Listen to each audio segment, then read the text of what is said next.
Dr. Stephen Greer is once more spreading disinformation about alien abductions. So let's talk about why he's wrong and why we know it's disinformation. So get in here. This is Jack with Cosmic Road. I talk about UFOs and the paranormal. Please hit like and subscribe and let me know what you think in the comments below. Yeah, and by the way, this isn't a personal beef with Stephen Greer, and this isn't my opinion. This is just based on the facts that we have, why we know he's wrong about this. And it makes you wonder why he's spreading this false information. Is it disinformation? Is it deliberate? Or is it misinformation? Is it simply wrong information? Maybe he has cognitive dissonance and he can't look at things properly. I don't know. But this is what he is saying. He said this many times, but here's one of a recent example of what he's saying. I've had government officials tell me that the words were used, the truth is just too terrible. It's just too terrible about the ETs. Because that person was presented a portfolio of gruesome, I'm saying gruesome, vivisections, people being cut open alive, abductions, cattle mutilations, little villages in developing countries being blown to smithereens by UFOs. 100% of that man-made. But 100% of it man-made.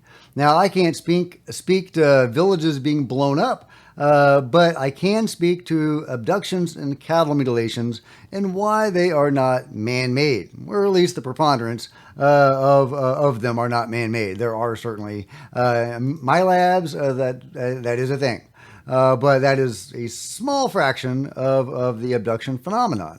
And yeah, also the military isn't mutilating cattle. That's not why we have cattle mutilations. And by the way, it goes way beyond cattle mutilations. All sorts of animals have been mutilated, sadly, including humans. Although just a few that we know about. But yeah, King James was writing about sheep mutilations, and there's various pieces of information about the 1606 sheep mutilation phenomenon, where hundreds of sheep were being slaughtered by some unknown force. In one particular case, over 100 sheep were killed at once. And these weren't predators doing this. The fleece was left, the meat was left. It was certain glands that were removed. It was, classic mutilation phenomenon sort of stuff with sheep that occurred in the London area in 1606. So, yeah, the U.S. military didn't do that. We don't know how long the mutilation phenomenon has been going on, but it's certainly been going on for at least that long, for hundreds of years. Not the U.S. military. Stephen Greer says this stuff is designed to, throw fear into people regarding the abduction, or regarding the ET phenomenon, regarding NHI. He says that this is all designed to make people afraid of the beings and of contact and of the phenomenon. But from what we know of the abduction phenomenon, as alarming as it is, and it sounds, and it's frankly pretty damn alarming, the data that we have on it is actually pretty encouraging. From the Edgar Mitchell Foundation, and this is from researchgate.net. This is a scientific article about the data developed by the Edgar Mitchell Foundation. And their information that they got from, that the Edgar Mitchell Foundation got, was that longtime experiencers, abductees that had been abducted 10 times or more, had a favorable view of their abduction. They break it down into various things. Items showing largest attitude change among those who responded more than 10 times to the question, how many times have you had this type of contact with an NHI physically present? And then it gives a breakdown of their attitude changes. 86% favorable, my interest in self-understanding. 85%, my appreciation of nature.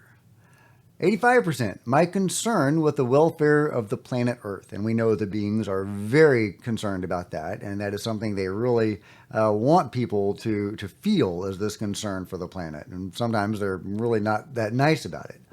My understanding of myself, 84%, their attitude change. My sense that there is some inner meaning to my life, 81%. My understanding of what is life all about, 81%.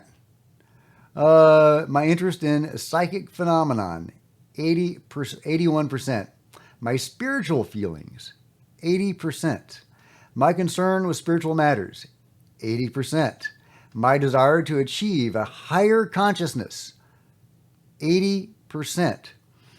So, yeah, that's not the U.S. military trying to throw fear of aliens into people. The abduction phenomenon, as alarming as it is, and like I said, it's damn alarming. They take you in the middle of the night, they are probing you.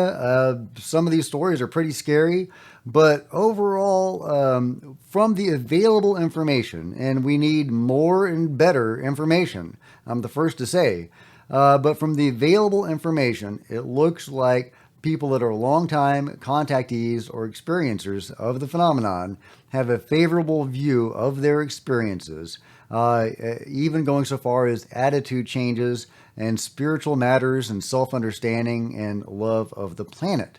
So what else do we know? Okay, so the phenomenon, the abduction phenomenon, even though it's scary, is largely favorable. So could it still be the U.S. military somehow, right? Trying to scare people? Well, they have their minds wiped. So if they wanted to spread fear, probably they wouldn't wipe their minds, right? They would have a scary experience that they would remember, and then they would be afraid of aliens and they would spread that fear. But that's not what's happening. Also, of course, we know that, or I suspect, that this phenomenon has been going on for a long time. Some people think that the beings created humanity. The beings have told people that, but they've told people that in various ways, and they can't all be right, so some of those are lies. Maybe all of those are lies. Some people believe that the beings created life on Earth. And, I don't know about that, but I have seen, some evidence and some analysis that it seems like DNA didn't just spring out of nowhere. It came from somewhere. It seems like life was triggered on this planet. Was that God? Was that NHI? Was that God working through NHI? I mean, there's some evidence for that. I mean, beings have told various people that, they do serve God or a higher power.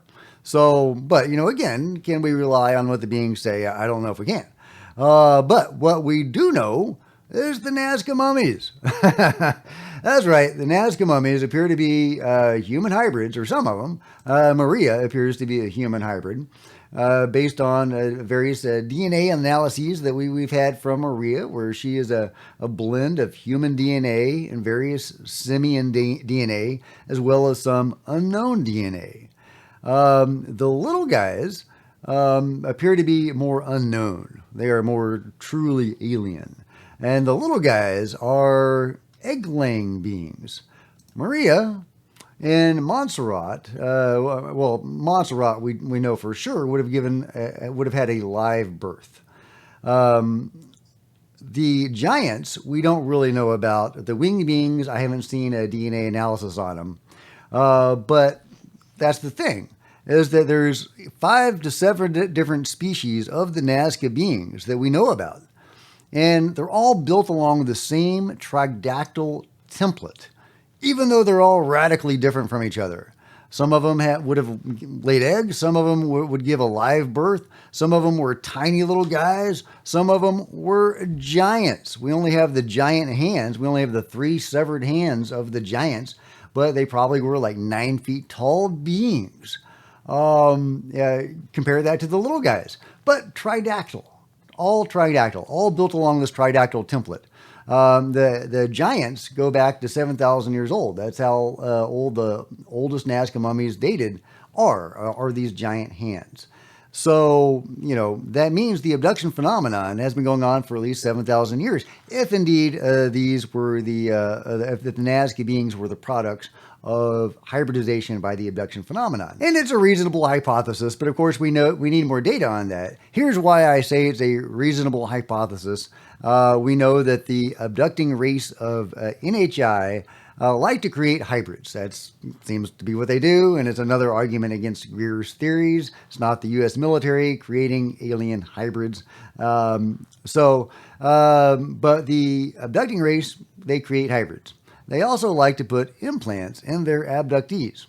Well, the Nasca mummies appear to be hybrids, and they've got implants. So it's not an unreasonable assumption or hypothesis that they were created by the abducting race or races. And there's more evidence that I've gotten into before about the Asian DNA in Maria and how that compares to other hybrids that we know about. And of course, there's the Roper poll from the 90s by John Mack, Bud Hopkins, and David Jacobs that found, and with later supplemental information by David Jacobs, where they found anywhere between 2 and 5% of the populace are abductees. That's a horrifying number. I mean, maybe it's a favorable phenomenon, but that's still damn alarming. And this is a global phenomenon. There's no evidence that the abduction phenomenon is any less in any other country. So let's just say it's 3% of the populace that are abducted. That's 200 million people, guys. And many of these people, if not most, are lifetime abductees that are taken frequently throughout their lives. And it's a generational thing. If you're a contactee, that may carry on to the next generation, and it's possible that previous generations also were experiencers. So hundreds of millions of people being abducted, basically, more or less, without getting caught. The abducting people, the abducting race or races, they're not getting caught, generally speaking. Some people will find scoop marks or implants. They'll get hypnotically regressed. They'll be aware of missing time. But that's a small sample of them. Most people probably don't know they're abducted. So again, we need more information. We need better information. We need more reliable information about the numbers of abductions. This Roper poll by John Mack and the others is the best available information that we have at the moment. And honestly, I don't know if you could repeat that. Because if you ask, respondents the same questions these days, people would know what you're asking about.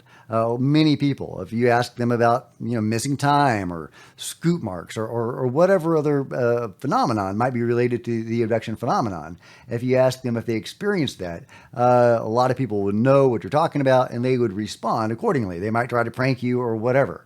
But back in the early 90s, they didn't really know that. That wasn't a widely known thing. And it's certainly more widely known now. So I don't know if you could repeat the Roper poll again today. And get as honest of results. So we have the information that we have. We need more. We need better. But from the available data, people are having favorable experiences by and large. And it seems to be very complicated because initially contacts can be a negative and then they can gradually evolve into more favorable experiences.